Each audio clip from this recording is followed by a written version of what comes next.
Welcome back to Not So Pro Football Talk, Week 17 Overreaction Monday, guys. This is going to be a great video because we're going to be talking about the Green Bay Packers, and we're going to talk about how great they are, and etc. No, we're not going to be doing that this week, okay? But before we get into this video, thank you guys so much for watching and tuning in. But hit that like button if you enjoyed this video, and hit that sub button if you're just wanting to get more NSP, okay?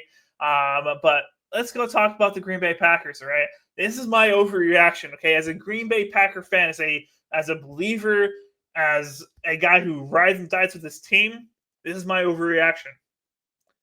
I don't believe the Green Bay Packers are built to compete with the big dogs in the NFC.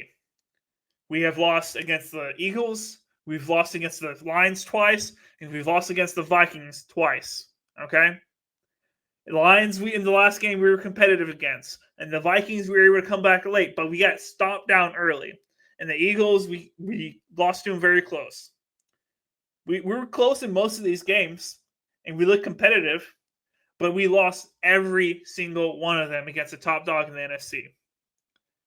I still hope that the Packers can come up with a big playoff win and go to the Super Bowl and be able to beat these top dogs in the playoffs, because the playoffs are different. You know, anything can happen. We always say on this channel, any given Sunday, anybody can win. But at this point with the Green Bay Packers, I feel like we're going to get, if we get matched up with the Eagles in the first round or go against the Lions or Vikings in the second round, we will lose that game and we will not be going to the Super Bowl this year, which I'm still hopeful, but I no longer believe it after this loss to the Vikings. That is where I'm at with it as a Packers fan. Vincent, what are your thoughts? It's very surprising to hear that from you, Reed, because I've always known you as we're going to make it every year as long as we make the playoffs. I don't care what the odds are. Like last year. Last year, you guys were the last seed, barely coming in. Nobody gave y'all a shot whatsoever, basically. They even had the Buccaneers doing pretty much better than you guys. For their route to the Super Bowl. But you guys ended up almost getting there. So I will give the Green Bay Packers the benefit of the doubt. I still think they're a good team. The first time they played the Eagles, it was week 1. Everybody's still getting back to getting people healthy, integrated into the offense, seeing what type of offense you guys were going to run with Josh Jacobs. I feel like towards the end of the season, you guys figured out a little bit more of who you are. My only thing with that is that the Green Bay Packers sometimes don't get it going quick enough. And that's what most of these, top 4 teams, like you're talking about Eagles, Vikings, Lions, they get it going pretty quickly most of the time. And if they don't, then they hit the ground running as soon as halftime comes. And I feel like sometimes the Packers just like in chemistry class, they need that, what's that word? The catalyst. The catalyst to get them over the hump. And sometimes it just takes a little bit too long against those really good teams. Yes, against the good teams. Yeah. Against the bad teams, we start off quick. Yeah. Against the good teams, it's tough. So if you guys face somebody else, if you guys maybe even face the Rams or, if possibly the Seahawks make it, you guys are going to kill the heck out of them and get some momentum going into the playoffs. Whoever it is, if it's not any of those top 3 teams that we're talking about. But again, I said it last video, I just think the wide receiver core for me right now is not getting the job done. Yes, they're decent in my opinion. It's just when you are going up against these tougher defenses, I don't think you guys have a super well-rounded, primed wide receiver that's always on the field that can get it done like the other 3 teams. The other 3 teams have at least 2 guys that can always get it done. And I think that's the issue here. Again, I'm not a Packers fan, so I don't look at every single play as it goes on. I don't know who's running what scheme routes, everything like that. However, your offensive gurus, call the plays for certain guys. But in my opinion, I just don't see it as often as I do with these other teams like the Lions with Amon-Ra St. Brown, Tim Patrick now who's coming out of his shell. The Vikings with Jefferson, as well as Addison and Hawkinson now coming out of his shell after the injury. The same thing with the Eagles, A.J. Brown, Devontae Smith had an amazing game this past week.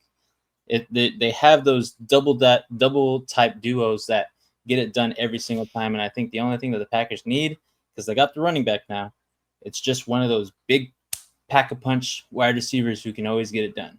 I don't think you guys have it right now. Okay, so my first thought: you don't need a just one guy doing it all. You don't need that to have a successful offense.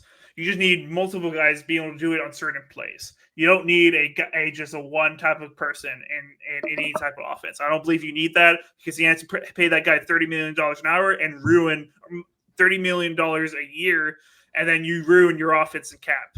You don't need that, in my opinion.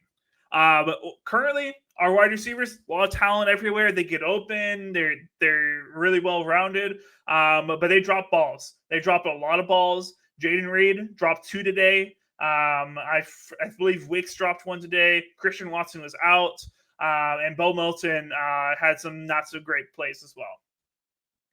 That's what our current problem with our wide receivers are, and in my opinion, our only problem is the drops.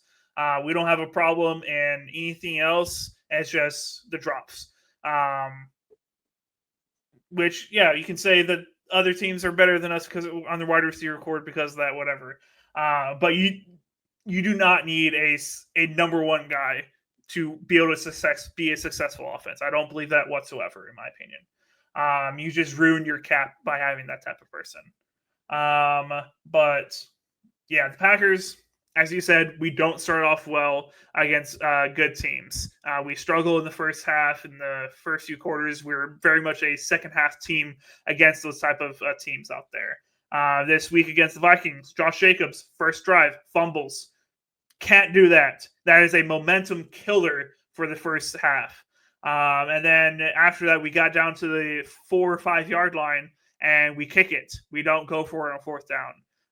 And then later on, we were in the 20, 30 yard line when we fourth down, we could kick a field goal, but we go for it on fourth down and we don't get it. It's just those type of decisions I don't get when you go for it one position where you could have gotten a touchdown out of it, but then you don't go for it. And I just don't agree with the decision making there from Matt LaFleur. Then defense just did not come to play this today. You can blame it on Jair being out and other players going out on concussions, etc.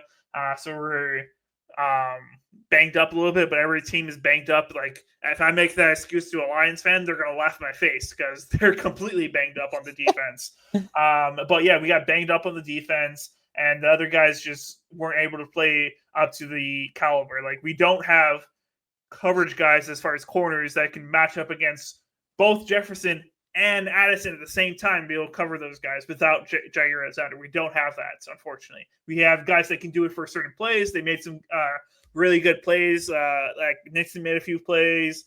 Valentine had that pick, etc. that can make plays, but on a consistent basis, second down, first down, third down, they're not able to do it. That's what the Packers defense is really missing without Jair. Hopefully he's able to come back to the playoffs. Let him sit week 18, have him come in for week in the playoffs, and hopefully he can come back strong and help us win a playoff game or two. Hopefully. We'll see. But yeah, Packers aren't built for the Super Bowl this year, unfortunately. I hate to say it. I still think it's possible. We've seen wild card teams go to the Super Bowl and win it before. It is possible to do, so I'm still hopeful. But if you want me to believe it and put money down on it, I can no longer do that. If the Packers were able to sneak a win just by a few points, I'm not saying commanding win or the Vikings, I would be gung-ho, hey, we're going to the Super Bowl. But because I have not seen from my eyes that we can beat a single top team in the NFC or the AFC, I do not think the Packers are going to go to the Super Bowl, and I hate saying that. But that's where we're at, unfortunately. But if you're a Packer fan or just a fan of football in general, let me know down in the comments, what do you think the Packers are currently? Do you think we can go to the Super Bowl? Do you think we're first round balanced? What do you guys think? Right now we're battling for the 6th or 7th seed. We'll see if us or the Commanders get the 6th. But if we get the 7th, we're going to Philadelphia, which I'm not looking forward to, which will really suck. But let us know in the comments what your thoughts are. And if you enjoyed this video, hit that like button, hit that sub button. We'll be live tonight watching the San Francisco versus Detroit game. So tune into us Monday Night Football. We're going to be reacting to it live on this channel. Until then, keep on grinding.